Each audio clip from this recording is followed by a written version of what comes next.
everyone and welcome! It's been a while, but the story of Bilgewater is finally moving forward again. In case you missed it, Riot released another comic. This time it is focusing on misfortune. But because the comic continues quite a long storyline, let's quickly recap the story of Bilgewater. It all begins with Twisted Fate. Somebody paid him to steal a golden dagger from Gangplank's docks in Bilgewater. Twisted Fate thought it would be a quick grab and run kind of scenario, but unfortunately he met a familiar face. It seems like someone told Graves where to find Fate. These two have a long history as well.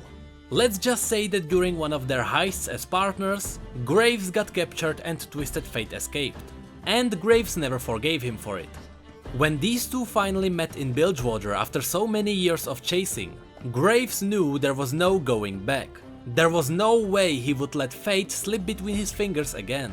So Graves started shooting at Twisted Fate, no matter how loud the booms, no matter who he would wake. His goal was to end Fate no matter what.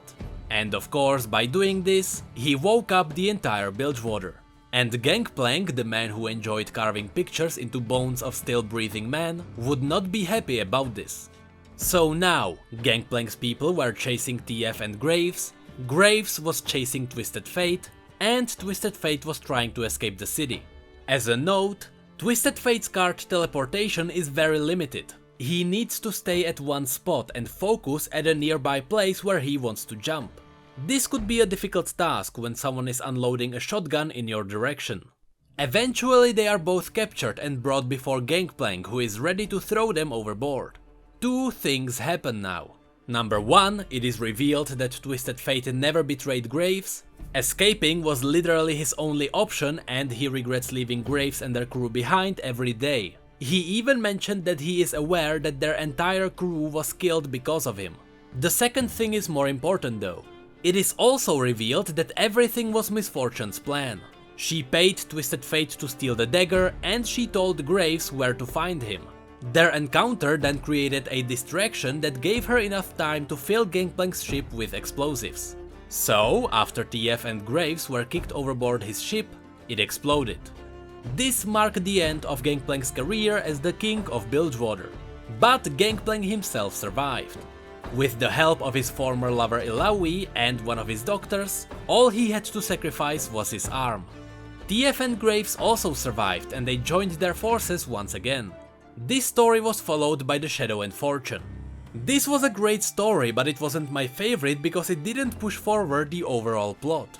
Shadow and Fortune served as a story that introduced champions we know well into the new world.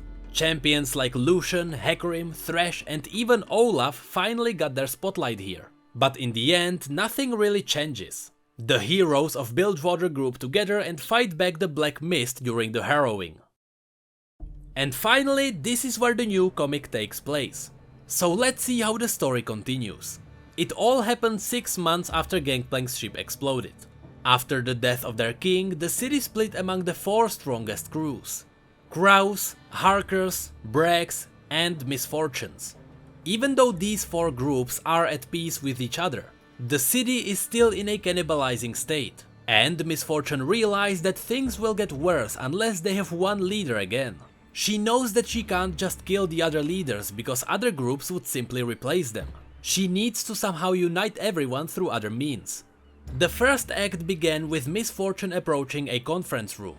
At the entrance, the guard demanded her to hand over her guns, since no killing is allowed in these halls. Inside, 3 men were waiting for her. This raised her suspicion since she is always early and usually the first at these meetings. The man on the left is Captain Bragg, the slayer of many tentacled devourer of joy. In the middle is Sir Petyr Harker, murderer of the Crimson Blade. On the right, Crow, a sadistic oaf who never uses 2 syllables when one will do. The topic of the day was how the truce is affecting the city. The 3 men already had a plan ready without Misfortune knowing anything, which didn't surprise her. The plan was that half of her men would be redistributed among the other gangs. Supposedly this is because she stabbed Gangplank in the back, and people simply don't trust her. That's why they kept her guns as well, because it might be dangerous to let her carry a weapon. and once she would prove that she won't stab anyone else in the back, they would give them back.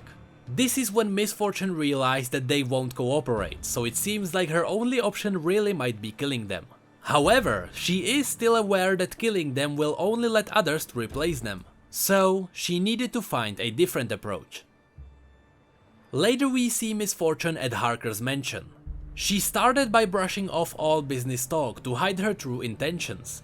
Then she began seducing him. Her goal was to get him on her side so she could have a chance in the council. While talking about the mansion, Harker revealed that he didn't kill the legendary Crimson Blade in a heroic duel or anything like that. He simply pushed him off the balcony when he wasn't looking and inherited his wealth and his crew. He never told this to anyone, so Miss Fortune is the only one who knows. Then tension got high, but Harker screwed it all up with one bad line. They both laughed and finally got to the meat of this conversation. They both knew there was a deeper meaning to this meeting. So Harker asked her what's happening. Miss Fortune revealed her plan to get more power in the council, but Harker agreed to her deal suspiciously too easily. Miss Fortune then mocked him. She knew he wanted to betray her, so she taunted him that he is afraid to go against the other two leaders. He said that fear is not his motivation, that he is driven by desire, and that he always gets what he wants. This is where everything broke down. Harker pulled out her guns and started shooting. He didn't kill her though, and he had to call his guards to start a bounty on her. In the next few slides we see the other leaders getting a message that they need to deal with Miss Fortune, and that they need to meet in the slaughter docks at midnight. Also, this guy is looking at some adult pictures with only a blanket covering him. He also shouted knock next time. Yeah. So all the leaders met in the slaughter docks at midnight, just as it was written in the letters. However, as it is in all these buildings, all of them had to hand over their guns at the entrance. Then they all start shouting at each other as they realize that none of them wrote the letters. Totally unpredictable plot twist, it was Miss Fortune. So now, with everyone grouped up and unarmed, she had an easy job killing everyone. She did so in a way that only the leaders died, others survived as witnesses. She needed Bilgewater to know that she was the one who killed them all alone. That's why she didn't call in her crew. Which also means, this is why Rafen didn't appear in this comic. Which is sad because he is definitely my favorite Bilgewater character. And this is where the story ends. I am glad to see the Bilgewater story moving forward again. When the Burning Tides was released, it was regarded as the best event ever, and to this day it is one of the favorites among the players. So I am happy to see that the storyline is not getting wrapped up yet. But that's it for this video. If you liked it, feel free to rate it however you want and subscribe for more lore. For those of you interested in seeing a different kind of my videos, I recently began uploading some edited gameplay on my second channel. So far people liked it, so you could give it a try as well. Also, people really like our mugs, so they are also available. And don't forget to follow us on Twitter, Facebook and Discord. And with that, thank you all so much for being here and for your support. You know I really appreciate it. And as always, thank you come again.